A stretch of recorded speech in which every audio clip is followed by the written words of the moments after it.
جی حضرات کرام، کیا حال چال ہے جی آپ لوگوں کا؟ الحمدللہ۔ جی ماشاء الحمدللہ، اللہ اللہ کا شکر ہے ماشاء حضرت۔ اللہ۔ مفتی حسان ادریس عبدالسلام صاحب، ماشاء اللہ۔ حکم۔ سنائیے حضور، گزشتہ کلاس میں ہماری کیا بات چیت ہوئی تھی؟ آپ تھے یا مجھے تو آپ کا نام پہلی دفعہ نظر آ رہا ہے؟ نہیں جی، میں سفر میں تھا۔ میں جی، ریٹرن نہیں کر سکتا، میں سفر میں تھا۔ اچھا اچھا، آپ سفر میں تھے اس وجہ سے آپ نہیں تھے، چلیے۔ تو کچھ معلومات تو آپ کو ملی ہوں گی کہ ہم نے گزشتہ کلاس میں کیا پڑھا تھا اور ابھی کیا پڑھنا ہے؟ ٹھیک ہے جی مفتی صاحب، کچھ فرمائیے کہ ہم نے گزشتہ کلاس میں کیا پڑھا تھا اور ابھی کیا پڑھنا ہے؟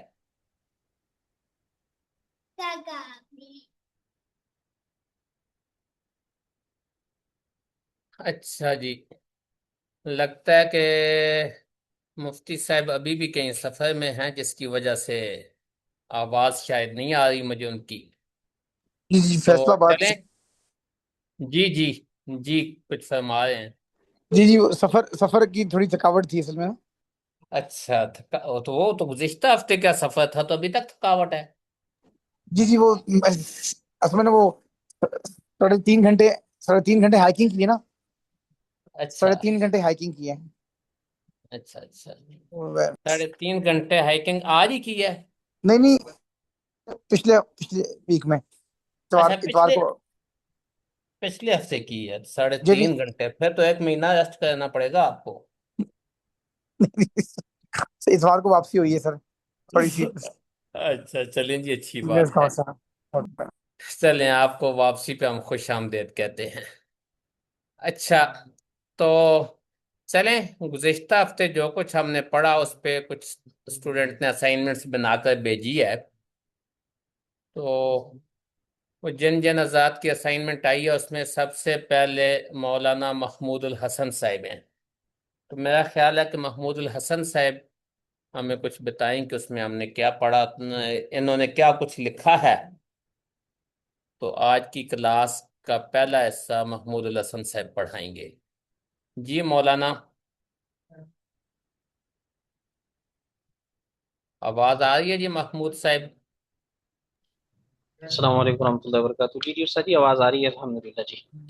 تو حضرت آپ ابتدا کیجئے نا، کیا پڑھا تھا، کیا پڑھانا ہے آپ نے؟ حضرت میں نے پڑھانا تو نہیں ہے، باقی یہ کہ آپ کا حکم ہے انشاءاللہ، جو تھوڑا بہت میں نے لکھا ہے میں واٹس کر دیتا ہوں۔ بسم اللہ الرحمن الرحیم۔ ہمارا جو سابقہ عنوان چل رہا تھا اسائنمنٹ کا، وہ تھا داعی کے اوصاف قرآن و حدیث کی روشنی میں۔ تو اس کے تحت چند اوصاف لکھے ہیں، وہ پیش خدمت ہیں۔ سب سے پہلا جو وصف میں نے لکھا ہے وہ ہے اخوت اور محبت کا مجسمہ ہو، یعنی داعی اس کے اندر یہ خوبی ہونی چاہیے کہ وہ خود بھی دوسروں سے محبت کرے اور دوسرے بھی اس سے محبت کرنے والے ہوں۔ اور اللہ جل جلالہ نے بھی اس کا حکم دیا ہے، قرآن مجید میں ارشاد فرمایا ہے کہ والذین آمنوا اشد حبا للہ، اور جو ایمان والے ہیں وہ ہر ایک سے بڑھ کر اللہ سے محبت کرنے زیادہ محبت کرتے ہیں۔ یعنی داعی کے اندر یہ محبت کا جذبہ اللہ کی طرف سے ہو کہ وہ اللہ سے محبت، جس سے بھی محبت کرے وہ، یعنی کہ وہ جیسا کہ حدیث میں ہے کہ جو بھی محبت کرے وہ اللہ کے لیے کرے، کسی سے بغض رکھے تو اللہ کے لیے رکھے۔ تو داعی جو ہے اس کے اندر محبت کا جو جذبہ ہو وہ اللہ کی ذات کے لیے ہو، نفسانی خرابیوں سے پاک ہو۔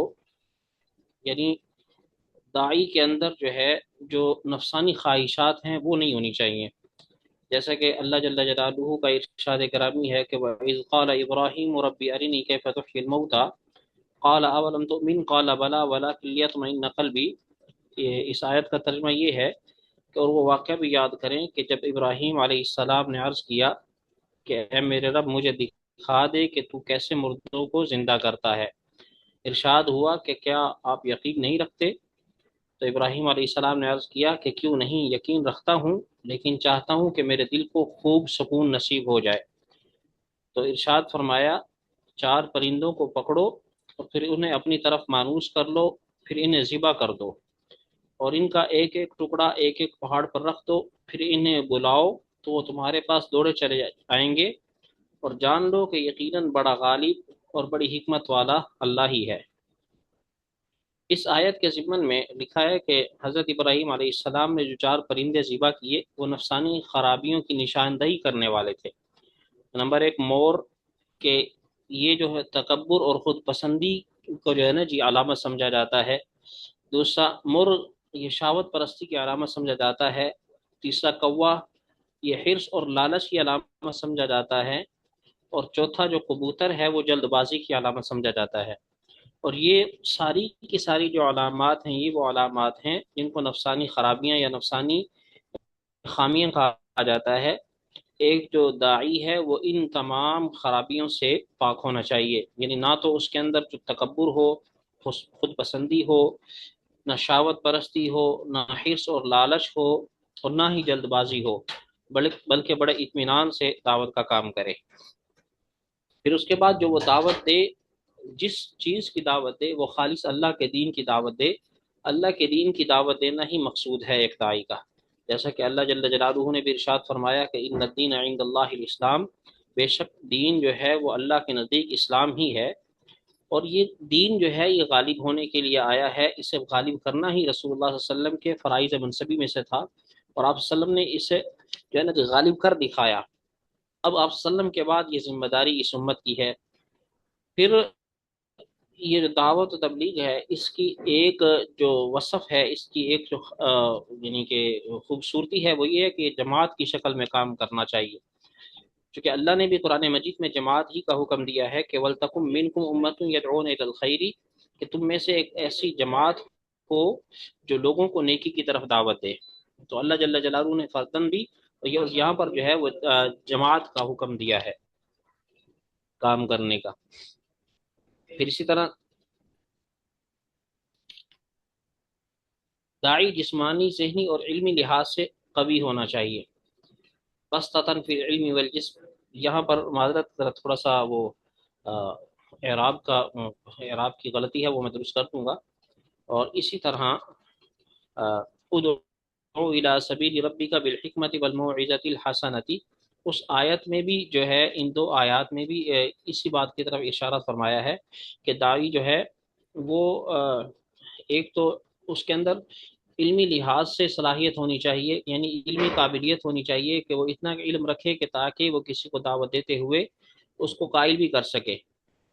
پھر اس کے ساتھ جو ہے ایک دوسری یہاں پر میں نے داعی کی خصوصیت بھی لکھی تھی کہ حکمت اور وعظ و نصیحت کے ساتھ، تو وہ ظاہر بات ہے کہ وہ بھی اسی کے ضمن میں آ جاتا ہے کہ جب انسان یہ دعوت کا کام کرتا ہے تو اس میں علم، حکمت اور وعظ و نصیحت وغیرہ یہ ساری خوبیاں شامل ہو جاتی ہیں۔ پھر یہ نہیں ہے کہ صرف دعوت ہی کا کام کرنا چاہیے، بلکہ یہ ہے کہ جو بھی داعی دعوت دے رہا ہے اس پر خود بھی عمل کرے۔ اگر خود عمل نہیں کرے گا تو اس کا اثر زیادہ نہیں ہوگا۔ اور اسی بات کی طرف اللہ جل جلالہ نے بھی اشارہ فرمایا ہے کہ اتأمرون الناس بالبر وتنسون انفسکم وانتم تتلون الکتاب، کیا تم دوسروں کو نیکی کا حکم دیتے ہو اور اپنے آپ کو بھول جاتے ہو، حالانکہ تم اللہ کی کتاب بھی پڑھتے ہو۔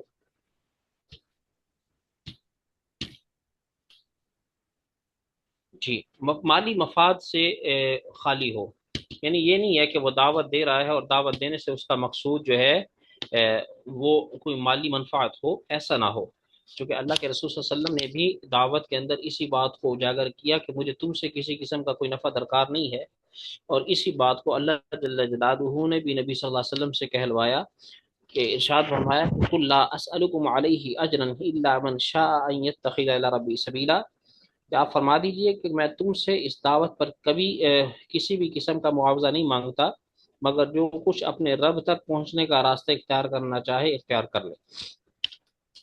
اسی طرح دعوت کی داعی کی ایک صفت یہ بھی ہے کہ داعی کبھی بھی جھوٹ کا سہارا نہ لے، دعوت ایک ایسا عمل ہے کہ جو نیکی کا عمل ہے اور بڑی برکت والا کام ہے، اس میں جھوٹ سے بچنا چاہیے۔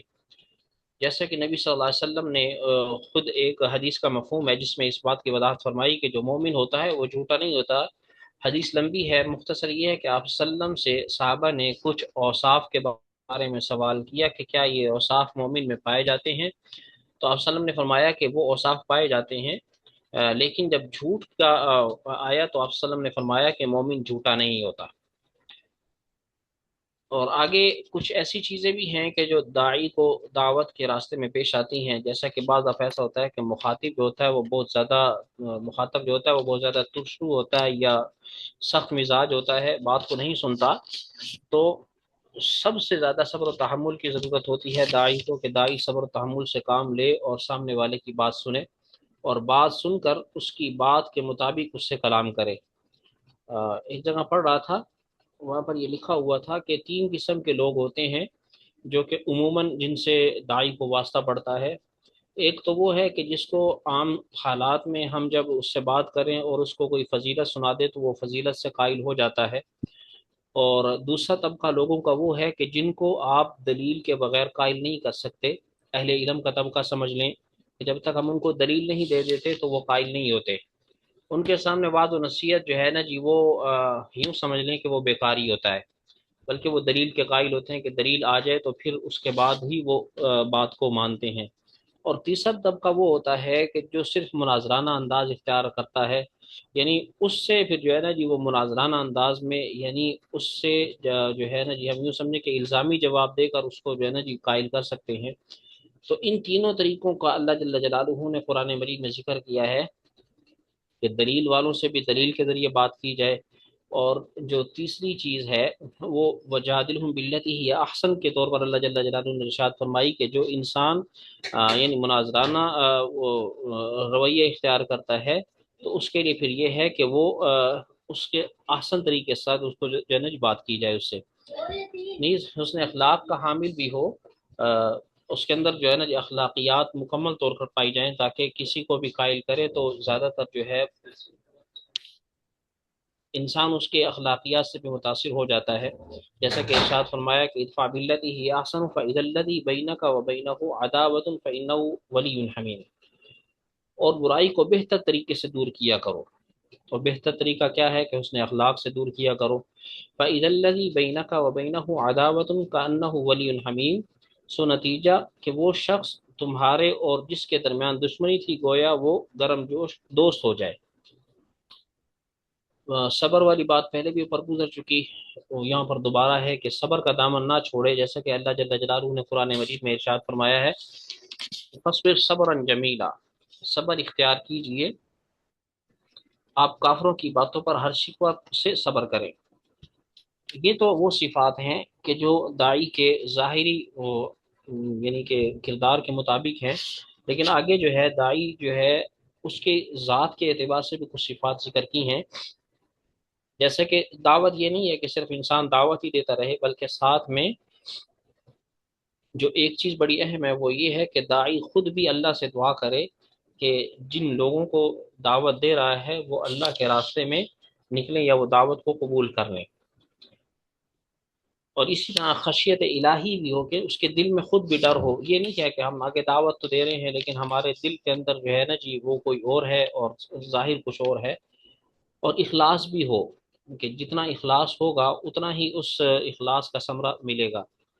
اور علم اور بصیرت کی بات پہلے بھی گزر چکی، یہاں پر دوبارہ آ گئی، پہلے تو کسی اور اسنا میں کسی اور سینیریو میں تھی، یہاں پر اس اسنا میں ہے کہ داعی جو ہے وہ عالم بھی ہو، یعنی داعی زیادہ تر معاملات یا مسائل وغیرہ سے واقف ہو تاکہ بات کرنے میں کسی بھی قسم کا کوئی سوال ہو تو اس کا جواب دے سکے، اور اسی طرح عاجزی اور انکساری اور نرم دلی بھی ہونی چاہیے، اور ذاتی طور پر کردار کا اچھا ہونا چاہیے، ذاتی طور پر بھی اس کا کردار ذات کے اعتبار سے بھی کہہ لیں، معاملات کے اعتبار سے بھی کہہ لیں، ہر اعتبار سے جو ہے نا داعی کا کردار اچھا ہونا چاہیے، اور دعوت کی راہ میں جتنی بھی تکلیفیں ہیں ان کو برداشت کرنے کا اس کے اندر ملکہ ہونا چاہیے۔ واللہ عالم بالصواب۔ ماشاء اللہ جی، بہت بہترین، بہت اچھا آپ نے پیش کیا، اور تقریباً ساری ہی چیزیں آ گئیں۔ اب اس کے بعد آگے کون صاحب ہیں جو اس کو، جو اپنی اسائنمنٹ جو لکھی ہوئی ہے اس کو پیش کریں گے جی؟ مزمل صاحب نے بھی مجھے بھیجی ہے، اور کچھ ایک دو لوگوں اوروں نے بھی بھیجی ہے، تو کون کون ہے جو اس کو پیش کرنا چاہتے ہیں؟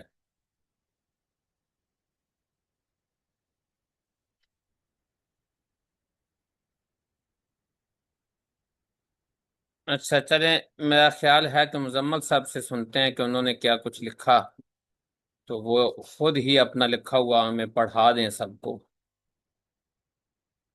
جی مولانا مزمل صاحب چادر پوش۔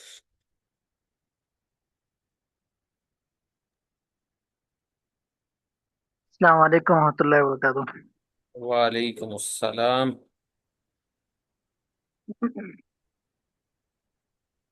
بسم اللہ الرحمن الرحیم۔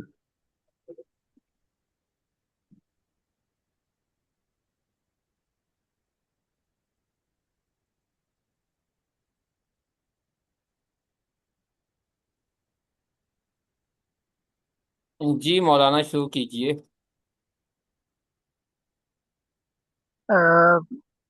میرے اسائنمنٹ کا عنوان تھا کہ دائی کے اوصاف نہیں، قرآن و حدیث کی روشنی میں دائی کے اوصاف۔ تو جی میں ابھی شروع کرتا ہوں۔ جی پہلی دو تین باتیں تو یہ ہیں کہ دعوت دین انبیاء اکرام علیہم الصلوۃ والسلام کا بنیادی فریضہ ہے، اور ظاہر ہے کہ یہ کوئی محض علمی یا کوئی خطیبانہ سرگرمی تو ہے نہیں، بلکہ ایک ہمہ جہت ذمہ داری ہے کہ جسے پورا کرنا بہرحال ضروری ہے۔ اور اس میں پھر یہ ہے کہ جس کے لیے دائی کے پھر علمی بصیرت، مضبوط عقیدہ اور بلند اخلاق، عمدہ معاشرت، جسمانی صلاحیت وغیرہ، اور اسی میں پھر روحانی استقامت، ان سب چیزوں کا ہونا ضروری ہے۔ ظاہر ہے کہ قرآن مجید میں انبیاء اکرام علیہم السلام کو بہترین دائی کی حیثیت سے پیش کیا گیا ہے، اور وہ بہترین دائی تھے بھی، اور نبی کریم صلی اللہ علیہ وسلم کی ذات گرامی کو دعوت و تبلیغ کے ہر پہلو میں کامل نمونہ قرار دیا گیا ہے۔ اس لیے کہ ایک دائی کے اوصاف کو بنیادی طور پر تین بڑی اقسام میں نے تقسیم کیا ہے، جیسے کہ حضرت شیخ صاحب نے بھی بیان فرمائے گزشتہ دو تین لیکچروں میں، جن میں تین پہلی بنیادی تقسیمیں یہ ہے کہ نمبر ایک اخلاقی اوصاف، جسے مورل کوالٹیز کہیں گے، پھر سوشل کوالٹیز یعنی معاشرتی اوصاف، پھر اس میں فزیکل کوالٹیز یعنی جسمانی اوصاف، قوت وغیرہ پر بات ہوگی پھر اس میں، اور یہ تمام اوصاف مل کر دائی کی شخصیت کو مؤثر اور ویلیوبل بناتی ہے، اور لوگوں کے لیے باعث قبول بھی ہوتی ہے۔ اس میں پھر دائی کے جو اخلاقی اوصاف ہیں، اول اس میں پھر کچھ بات کر لیتے ہیں کہ دعوت دین کا سب سے جو اہم سرمایہ دائی کا کردار، اس کا کریکٹر، اس کے موریلٹی، یہ چیزیں ہوتی ہیں۔ اور قرآن و سنت سے معلوم ہوتا ہے کہ دائی اگر عمدہ اخلاق اس میں نہ ہو، اس کا کریکٹر ٹھیک نہ ہو، تو اس کا علم اور خطابت وغیرہ، اس سے تو کچھ ہوتا ہی نہیں ہے۔ آپ جتنے مرضی خطبات پیش کرتے رہے اور واز نصیحت کرتے ہیں، لیکن آپ کا خود اپنا کردار ٹھیک نہیں ہے، تو آپ کی دعوت کا کوئی اثر کوئی کسی کو بھی قبول نہیں ہو سکتا۔ اور ظاہر ہے کہ نبی کریم صلی اللہ علیہ وسلم ہمارے لیے کامل نمونہ ہے، اور ان کا اخلاق تو انتہائی اعلیٰ معیار کا تھا، جیسے کہ اللہ تعالیٰ نے قرآن مجید میں فرمایا وَإِنَّكَ لَعَلَىٰ خُلُقٍ عَظِيمٍ۔ اسی طرح اللہ تعالیٰ نے ایک دوسری جگہ بھی فرمایا کہ فَبِمَا رَحْمَةٍ مِّنَ اللَّهِ لِنتَ لَهُمْ وَلَوْ كُنتَ فَظًّا غَلِيظَ الْقَلْبِ لَانفَضُّوا مِنْ حَوْلِكَ، یعنی آپ اگر سختی کرتے اور ان کے لیے نرم مزاج نہ بنتے تو لوگ آپ کے قریب کبھی آتے ہی نہ، بلکہ یہ لوگ منتشر ہو جاتے، اور جو دعوت کا جو بنیادی مقصد تھا وہ کہیں ہمیں اس کا وہ حاصل ہی نہ ہوتا۔ اس لیے کہ دعوت کا مقصد ہے کہ لوگوں کو اپنی طرف مائل کر کے پھر اسی کے ذریعے انہیں دین کی طرف لایا جائے۔ آپ کی شخصیت مکمل ایسی آپ کا کردار، آپ کی شخصیت ایسی ہو کہ لوگ اس کی طرف مائل ہوں اور وہ پھر دین کی طرف آئیں۔ اچھا، اس میں پھر نبی کریم صلی اللہ علیہ وسلم نے جیسے فرمایا کہ انما بعثت لیتمم مکارم الاخلاق، تو نبی کریم صلی اللہ علیہ وسلم اور قرآن مجید میں اخلاق پر بنیادی باتیں ہوئی ہیں، اور یہی اصول بیان ہوئے ہیں کہ بھئی اخلاق کے ذریعے ہی دین کی دعوت دی جا سکتی ہے۔ تو اب اس میں اخلاقی اوصاف میں درج ذیل صفات شامل ہیں جن میں میں نے تفصیل ذکر نہیں کی بلکہ ان کا خاکہ پیش کیا ہے، جن میں اخلاص ہے، تقوی ہے، صدق و امانت ہے، حلم و بردباری ہے، عفو و درگزر ہے، تواضع و انکساری ہے، صبر و استقامت ہے، عدل و انصاف ہے، حسن ظن ہے، حسن گفتار ہے۔ تو یہ سب چیزیں اس اخلاقی مورل کوالٹیز میں آ جاتی ہیں، اگرچہ اس پہ تفصیل میں نے ذکر نہیں کی، لیکن یہ ہے کہ یہ اسی زمرے میں آ جاتی ہیں سب چیزیں، اور یہی اوصاف دائی کی دعوت کو مؤثر بناتی ہیں۔ پھر دوسری چیز ہے وہ سوشل کوالٹیز یعنی معاشرتی اوصاف ہیں کہ دعوت کا تعلق براہ راست انسانوں سے ہے، اس لیے دائی کو معاشرتی آداب اور سماجی مہارتوں سے بھی آراستہ ہونا ظاہر ہے کہ ضروری ہے۔ ایک دائی لوگوں کے دکھ سکھ میں شریک ہوتا ہے، ان کے مسائل کو سمجھتا ہے اور ان کے پاس بیٹھتا ہے، حسن معاشرت اختیار کرتا ہے اور اپنی عملی زندگی سے اسلام کی تصویر پیش کرتا ہے۔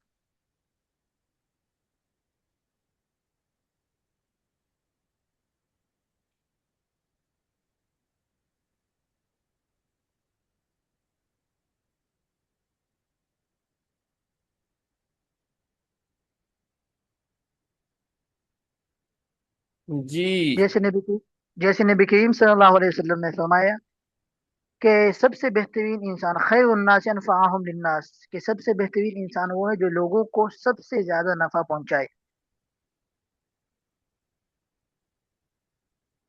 اسی طرح پھر دوسری جگہ فرمایا کہ مومن جو لوگوں کے ساتھ مل جل کر رہتا ہے، ان کی تکلیفوں پر صبر کرتا ہے، اس مومن سے بہتر ہے جو نہ لوگوں سے ملتا ہے اور نہ ان کی تکلیفوں پر صبر کرتا ہے۔ یعنی آپ کا معاشرے کے ساتھ اختلاط ہونا، مختلف ان کے ساتھ مل جل کے بیٹھنا، مل جل کے چلنا، یہ نہایت ضروری ہے۔ اس میں پھر یہ ہے کہ معاشرے کے جو حال احوال ہیں ان سے بھی شناسائی ہوتی ہے، لوگوں کے احوال سے بھی شناسائی ہوتی ہے، اور لوگوں میں جو بنیادی خرابیاں پائی جاتی ہیں ان سے بھی شناسائی ہوتی ہے کہ بھئی دعوت اس فلاں شخصیت کو کس تناظر میں دعوت دی جائے اور کس لحاظ سے دعوت دی جائے۔ کہیں وہ نماز کا مسئلہ ہے یا جیسے مسلمانوں میں اگر دعوت دینی ہے تو وہ گھریلو معاملات وہ ٹھیک نہیں ہے اس کے، وہ نماز میں سستی کرتا ہے، زکوٰۃ میں سستی کرتا ہے، تو پھر اس حوالے سے اس کی دعوت، ان کو دعوت دی جائے۔ یا اگر وہ خیر مسلموں میں ملحد ہے، اس کے ذہن میں شکوک و شبہات ہے، تو اس حوالے سے بھی دعوت دی جائے۔ تو معاشرے میں پھر یہ مل جل کے جو ایک ہوا ہے کہ معاشرتی اور صاف میں پھر یہ ہے کہ ان کے ساتھ مل جل کے رہے، تاکہ ہر بندے کے وہ جان لے کہ اس بندے کو کس تناظر میں دعوت دی جائے اور ضرورت کس چیز کی ہے۔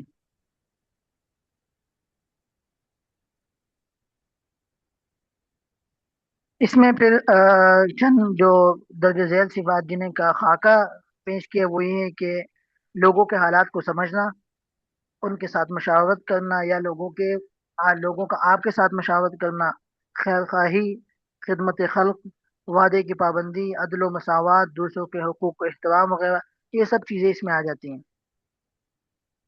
پھر اس میں دائی کے جو جسمانی اوصاف ہیں، فزیکل کوالٹیز، اس میں بھی یہ بھی ظاہر ہے کہ دائی کے لیے ایک بنیادی فریضہ کی بنیاد پر اس میں اس کے لیے ضروری ہیں، جس کے لیے صرف ظاہر ہے کسی علمی اور اخلاقی اوصاف کافی نہیں ہے، بلکہ اگر آپ کی صحت آپ کے ساتھ نہیں دے رہی تو آپ اخلاقی اور علمی اور اس طرح کے باقی معاشرتی جو اوصاف ہیں وہ اگر آپ میں ہوں بھی تو آپ انہیں استعمال نہیں کر سکیں گے دعوت کے لیے۔ تو آپ کے صحت کا آپ کے ساتھ ہونا ضروری ہے، جس کے لیے جسمانی فزیکل کوالٹیز کا ہونا بھی اسی ایک ساتھ شامل ہوں گے۔ اچھا، پھر یہ کہ قرآن مجید میں جیسے کہ بیان ہوا ہے کہ ان اللہ اصطفاہ علیکم وزادہ بسطۃ فی العلم، وہ مجھے نظر صحیح سے نہیں آ رہا، زادہ بسطۃ فی العلم والجسم، یہ آیت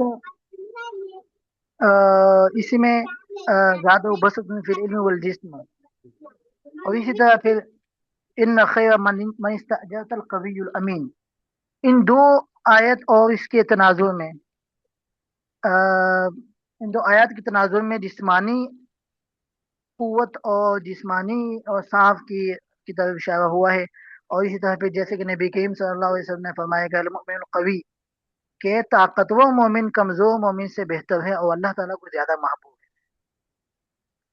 پھر اس میں جسمانی صحت و عافیت ہے، کہ دعوت کا کام ظاہر ہے کہ مسلسل سفر یا ملاقاتیں، تعلیم، صبر، مشقت وغیرہ، ان سب چیزیں کا تقاضا ہے کہ پھر آپ کی صحت درست ہو، آپ کی صحت اچھی ہو۔ اور جسمانی اس کے ساتھ کیا کہتے ہیں، جسمانی اور صاف میں پھر اس میں نظافت اور طہارت بھی شامل ہے، اور اسی کے ساتھ پھر جیسے کہ وہ پچھلے لیکچر میں بھی شیخ نے بیان فرمائے کہ مدثر میں وثیابہ کا فطہر، اور اسی طرح حدیث میں الطہور شطر الایمان۔ پھر اس میں خوشبو، حسن حیت، کہ آپ کی حیت کیسی ہے، جیسے کہ حضرت انس رضی اللہ تعالیٰ سے روایت ہے کہ میں نے نبی کریم صلی اللہ علیہ وسلم سے زیادہ خوشبودار کسی کو نہیں پایا۔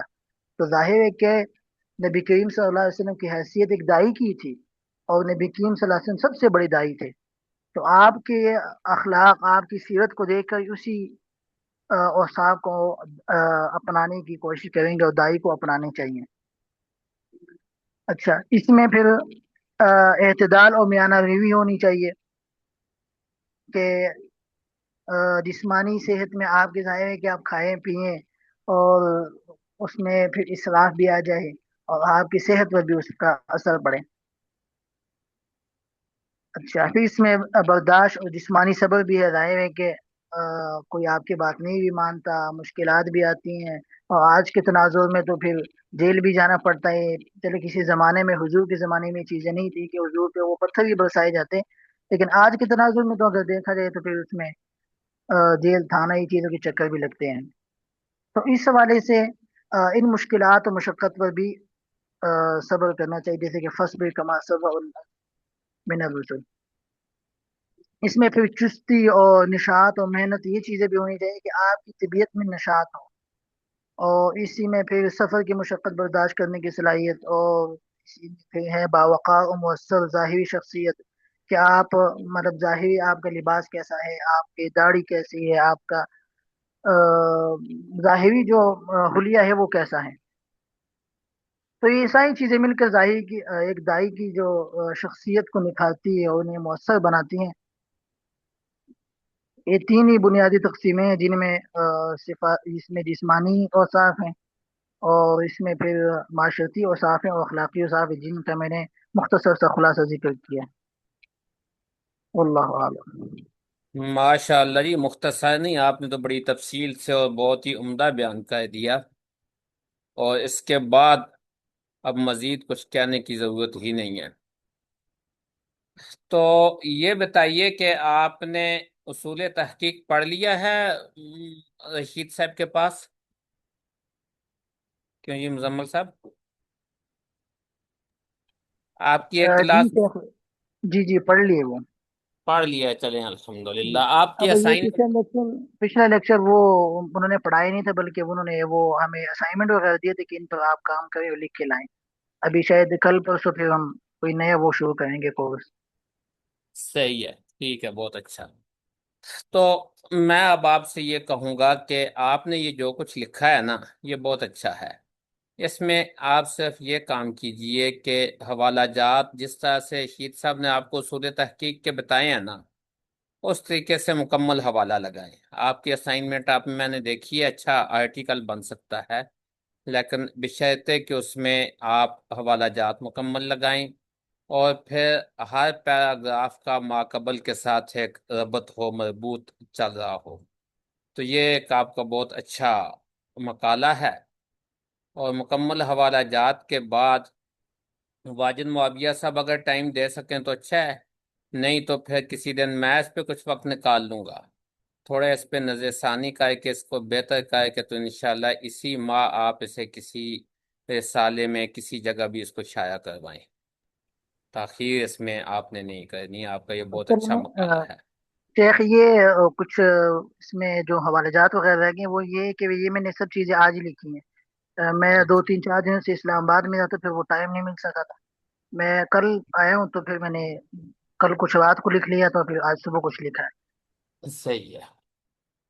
تو بس آپ مزید اب پھر کچھ وقت نکالیں ایک آدھ دن، گزشتہ ہفتے جو میں نے گفتگو کی تھی اس کو بھی اگر کوئی نوٹس وغیرہ آپ کے پاس ہوں تو مد نظر رکھ کر اس میں کوئی چیزیں اگر آپ کے کام کی ہوں تو انہیں بھی اس میں ساتھ شامل کریں، اور میرا خیال ہے کہ کچھ باتیں اس میں سے آپ کو مل ہی جائیں گی، بالخصوص جو دو صورتوں کے حوالے سے میں نے کہا کہ وہاں پہ رسول اللہ صلی اللہ علیہ وسلم کو صحابہ کی تربیت کے لیے جو ہدایات دی گئیں کہ آپ ایک بطور دائی، بطور مربی اپنے لوگوں کی تربیت کس طرح کریں، وہ جو وہاں سے استدلال تھے مولانا سندھی والے ان کو بھی آپ مد نظر رکھیں، اور آپ کے پاس اگر کتاب موجود ہو، نہیں تو شیعہ کی لائبریری میں موجود ہے، قرآنی شعور انقلاب، نیٹ سے بھی مل جاتی ہے آرام سے، اس میں سے دیکھ لیں مولانا کے استدلالات کو بھی، تو اسے بھی ساتھ شامل کرے کہ تو یہ آپ کا ایک بہت اچھا آرٹیکل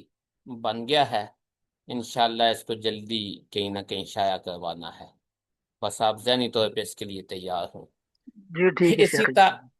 اسی طرح مولانا محمود حسن صاحب کا جو محمود الحسن صاحب کا مقالہ تھا وہ بھی بہت اچھا تھا، اس کے لیے بھی میں یہی چاہوں گا کہ مولانا تھوڑی سی اس پہ مزید محنت کریں، توجہ دیں، اور اس کو کہیں نہ کہیں شائع کروا دیں۔ موجود ہیں مولانا محمود الحسن صاحب یا کہیں کہاں؟ ہاں موجود ہیں۔ جی جی استاد جی جی موجود ہوں جی۔ جی مولانا آپ اگر اس انشاءاللہ کو استاد جی ایسا ہی کرتا ہوں جی۔ آپ تھوڑی سی توجہ دیں، آپ نے بہت اچھا ماشاءاللہ لکھا ہے، تھوڑی سی مزید سیٹنگ کریں، میں آپ کے ساتھ یہ تعاون کروں گا کہ اس پہ میں آپ کو کچھ نہ کچھ نظر ثانی کر دوں گا، کوئی دیکھ لوں گا، باقی آپ نے ماشاءاللہ خود سے بڑا اچھا لکھا ہے، تو اس کو آپ شائع کروائیں، کسی بھی اخبار میں، رسالے میں، کسی جگہ یہ شائع ہونا چاہیے، آپ کا یہ کام ہے، اور اس کو ضائع نہیں ہونا چاہیے، لوگوں جی کو استاد جی فائدہ انشاءاللہ ہونا ضرور چاہیے۔ سر۔ یہی کام آئرہ الوی اور صفیہ نور صاحبات بھی کریں، ان کا بھی اچھا ہے، میں نے ان کا بھی پڑھا ہے، تو یہ بھی بہتر ہے انشاءاللہ۔ اچھا، اب آتے ہیں ہم اپنے موضوع کی طرف، جو تقسیم انہوں نے کی ہے اصول اس کی، دائی کے اوصاف کی، اخلاقی اوصاف، معاشرتی اوصاف، جسمانی اوصاف، یہ بہت اچھی تقسیم ہے، اور اسی تقسیم کے ساتھ گزشتہ کلاس میں کچھ چیزیں ہم نے پڑھی تھیں، اب آگے دوبارہ میں ان چیزوں کو نہیں دہراتا، اس لیے کہ آپ نے پڑھ لی ہیں، سب نے دیکھ لی ہیں، اور یہی کچھ ہے۔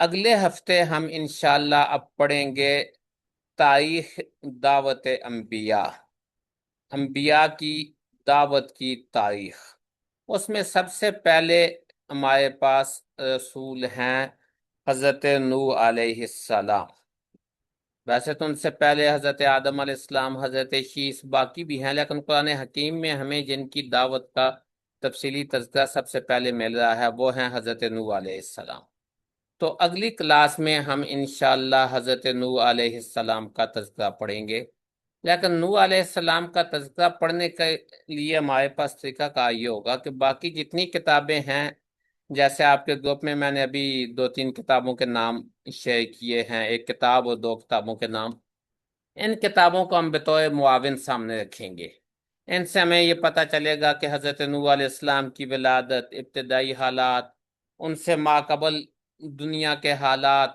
بت پرستی وغیرہ، یہ چیزیں وہاں سے ہمیں ملیں گی، لیکن خاص حضرت نوح کا تذکرہ، ان کی دعوت بطور دائی، حضرت نوح علیہ السلام کے امتیازات، ان کے اخلاق، ان کے اوصاف، یہ چیزیں ہم انشاءاللہ قرآن حکیم سے پڑھیں گے۔ تو قرآن مجید میں حضرت نوح علیہ السلام کا تذکرہ کہاں پہ ہے جی؟ کوئی صاحب بتا سکتے ہیں؟ کیوں جی؟ علماء کرام، حضرت نوح کا تذکرہ قرآن حکیم میں کہاں ہے؟ سورہ نوح میں استاد جی۔ سورہ نوح میں ہے، اس کے علاوہ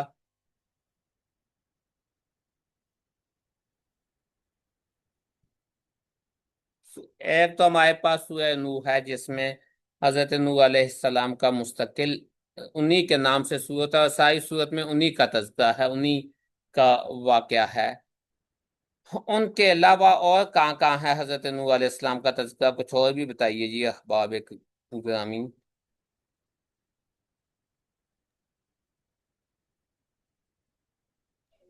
سورہ ہود میں ہے جی، سورہ آراف جی میں ہے۔ جی، سورہ ہود میں بھی حضرت نوح علیہ السلام کا تذکرہ ہے، سورہ آراف میں بھی ہے، سورہ یونس سورہ میں بھی ہے۔ ابراہیم ہے، سورہ یونس ہے جی۔ جی، اور کہاں ہے جی؟ قرآن مجید میں جن انبیاء کا تذکرہ زیادہ ہے ان میں سے ایک حضرت نوح علیہ السلام ہے۔ سورہ فرقان ہے، سورہ مریم ہے، سورہ شعراء ہے۔ ماشاءاللہ، کافی صورتیں ہمارے سامنے آ گئیں جن میں حضرت نوح علیہ السلام کا تذکرہ ہے۔ تو ان صورتوں میں حضرت نوح علیہ السلام کو کس طرح سے پیش کیا گیا، یہ ہم نے وہاں سے پڑھنا ہے۔ مثلا ان صورتوں میں آپ دیکھیں نا تو بہت سی جگہوں پہ سورہ عنکبوت میں ہے فَلَبِثَ فِيهِمْ أَلْفَ سَنَةٍ إِلَّا 50 عاما، سورہ ہود میں ہے، اور جگہوں پہ تذکرہ ہے، سورہ قمر میں تذکرہ ہے، سورہ آراف میں ہے لَقَدْ أَرْسَلْنَا نُوحًا إِلَىٰ قَوْمِهِ فَقَالَ يَا قَوْمِ اعْبُدُوا اللَّهَ۔ یہ سارا جو مختلف صورتوں میں تذکرہ، سورہ مومنون میں بھی تذکرہ ہے وَلَقَدْ أَرْسَلْنَا نُوحًا إِلَىٰ قَوْمِهِ فَقَالَ يَا قَوْمِ اعْبُدُوا اللَّهَ۔ تو یہ جتنی صورتوں میں حضرت نوح علیہ السلام کا ذکر ہے، ان سب سے حضرت نوح علیہ السلام کا تذکرہ، ان ساری آیات کو ہم نے جمع کرنا ہے اور اس کو ایک خاص ترتیب کے ساتھ اپنے پاس لکھنا ہے، جس میں ہمارے سامنے حضرت نوح علیہ السلام کی زندگی بھی مکمل آ جائے گی، ان سے پہلے کے حالات جو ہیں دنیا کے مذہبی حالت جو ہے وہ بھی ہمارے سامنے آئے گی، حضرت نوح بطور رسول، اور پھر ان کی بعثت، دعوت کا آغاز، قوم کی مخالفت، طوفان نوح، یہ ساری چیزیں اس میں آئیں گی۔ پھر آگے ہمارے پاس آ جائے گا حضرت نوح بطور دائی۔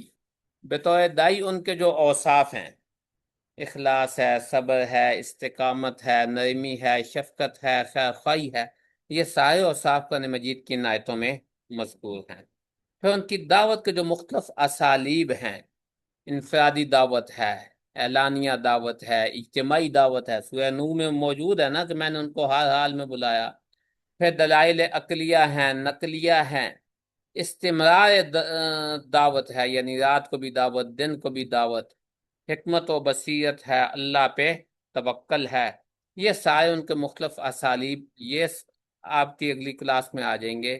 پھر حضرت نوح کی دعوت کے جو قوم پہ اثرات پڑے، قوم کا جو رد عمل ہے، انکار، تکذیب، استکبار، ضد، حق سے اعراض، تکبر کی انتہا، تہمت، حضرت نوح پہ تہمت لگا رہے ہیں، بہتان لگا رہے ہیں، اور اس طرح کے مختلف ان پہ آوازیں کس رہے ہیں، یہ ساری چیزیں وہاں پہ اس میں سے ہمارے سامنے آئیں گی۔ اس کے ساتھ ساتھ پھر آج ایک موجودہ وقت کے دائی کے لیے اس میں کیا پیغام ہے وہ بھی ہمیں اس سے ملے گا، یعنی صبر ہے، استقامت ہے، حکمت و نرم لہجہ ہے، ذاتی کردار ہے، وقت کی اہمیت ہے، طویل جد و جہد ہے، توبہ اور مہلت ہے، ایمان و توکل ہے، اور اس طرح کے یہ سارے جو دائیوں کے لیے اس میں پیغام ہیں، وہ سارے بھی ہمیں ان آیات کے اندر سے ملیں گے۔ تو آپ حضرات اسی طرح جیسا آپ نے آج پڑھ کر آئے، لکھ کے لائے، اسی طرح اگلی کلاس میں بھی ان چیزوں کو پڑھ کر آئیں، لکھ کے لائیں۔ تو پھر میں کچھ باتیں میں کہہ دوں گا، آپ کے سامنے ایک آئیڈیا آ جائے گا کہ اس میں ہم نے حضرت نوح کی زندگی کیا کچھ ہے۔ پھر جو جو بندہ لکھنا چاہے گا حضرت نوح کے حوالے سے مستقل آرٹیکل، اس کو ایک اچھا خاصا مواد بھی مل جائے گا، اور تاریخ انبیاء میں سے پہلے نبی کے کام کا تعارف بھی انشاءاللہ ہو جائے گا۔ تو اگلی کلاس میں ہم حضرت نوح علیہ السلام کے بارے میں پڑھیں گے، اور آپ لوگ لکھ کر لائیں گے، اسائنمنٹ لے کے آئیں گے، اور اسی طرح بیان بھی کریں گے۔ تو کون کون اصحاب ہیں جو حضرت نوح علیہ السلام کے بارے میں لکھ کے لائیں گے؟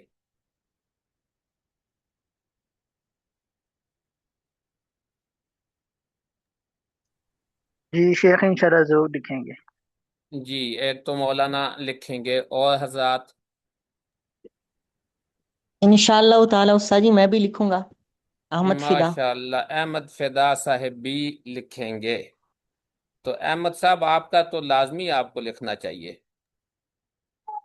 جی انشاءاللہ استاد جی آپ کا۔ انشاءاللہ۔ جی ہاں، عظیم اللہ عبد الغنی صاحب بھی لکھ کر اس موضوع پہ لائیں گے۔ اچھا، عظیم اللہ صاحب کی اسائنمنٹ بھی میں نے پڑھی، ماشاءاللہ اچھی اسائنمنٹ ہے عظیم اللہ صاحب کی۔ بس تھوڑا یہ کہ عظیم اللہ صاحب ہم سے تھوڑا آگے ہیں، وہ آگے لکھے تھے کچھ زیادہ، تو میرا خیال ہے کہ ساتھ ساتھ ہم آئے چلیں تو زیادہ اچھا ہے۔ انہوں نے کچھ اضافی چیزیں بھی اس میں اسائنمنٹ میں لکھی ہوئی تھی، تو ہمارے ساتھ ساتھ چلیں وہ زیادہ بہتر ہے۔ اچھا جی، اور کون کون اصحاب ہیں؟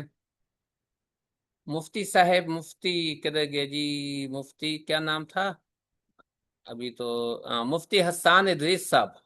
جی جی لبیک استاد جی، حکم کریں، بتائیے کیا کہنا چاہ رہے ہیں آپ؟ ہاں، حکم حضور یہ ہے کہ جب آپ اگلی کلاس میں تشریف لائیں تو آپ ہمیں حضرت نوح علیہ السلام کے بارے میں تفصیل سے پڑھائیں گے۔ زبردست ہو گیا سر، میں نے تیاری مکمل کی، میں جمعہ بھی پڑھایا تھا اس پر، آپ حکم کریں، کب م- کب کب کب ب- آپ کو تیاری ب- کر کے دوں؟ بہت خوب، بس آپ نے جمعہ پڑھایا ہے تو جیسے جمعہ پڑھایا ہے ویسے نہیں پڑھانا، اچھا ہمیں ٹھیک، کلاس میں سبق پڑھانا ہے آپ نے۔ جی جی ٹھیک ہو گیا سر جی۔ میں نے آپ ٹھیک، میں نے تیاری کر کے پریزنٹیشن دینی ہے یا صرف پڑھ کے سنانا ہے آپ کو؟ نہیں آپ نے پریزنٹیشن دینی ہے، آپ نے باقاعدہ پڑھانا ہے کہ حضرت نوح کون تھے اور قرآن مجید ان کی دعوت کے بارے میں کیا کہتا ہے۔ سر میں نوٹ کر لیا ہے آپ کا یہ سبق، آپ کا یہ لیسن، آپ کا حکم سر آنکھوں پر، آپ کا حکم، آپ کا ایک حکم حاضر لہو ہمارا۔ جی بس یہ آپ کے پاس لکھا ہوا ہو اگلی کلاس میں انشاءاللہ۔ اللہ ہوگا سر، وعدہ وعدہ پکا۔ جی چلیں، یہ تو بہت اچھی بات ہوئی۔ سایہ ذات نوٹ کریں جی، مفتی صاحب کہتے ہیں پکا وعدہ ہے، اور مومن اپنے وعدے سے کبھی پھرتا نہیں ہوتا۔ اچھا تو ٹھیک ہے، یہ انشاءاللہ آپ لے کے آئیں۔ صفیہ نور، آپ کے اس پہ میں نے اسائنمنٹ پہ واپسی لکھ دیا ہے کہ آپ نے اس میں کیا کرنا ہے، اور میں آپ کو وہ واٹس ایپ واپس کر دیتا ہوں آپ کے نمبر پہ۔ آپ نے آیات لکھی ہیں، لیکن آیات کے عنوان لگائیں اور ساتھ تھوڑی تھوڑی اس کی تفہیم کریں، کہ تھوڑا سا یہ 2-3 لائنوں میں وضاحت کر دیں کہ اس آیت سے آپ استدلال کیا کر رہی ہیں، کس طرح کر رہی ہیں، وہ بطور نمونہ کہ میں نے آپ کو واپسی بھیج دیتا ہوں ابھی تھوڑی نماز کے بعد انشاءاللہ۔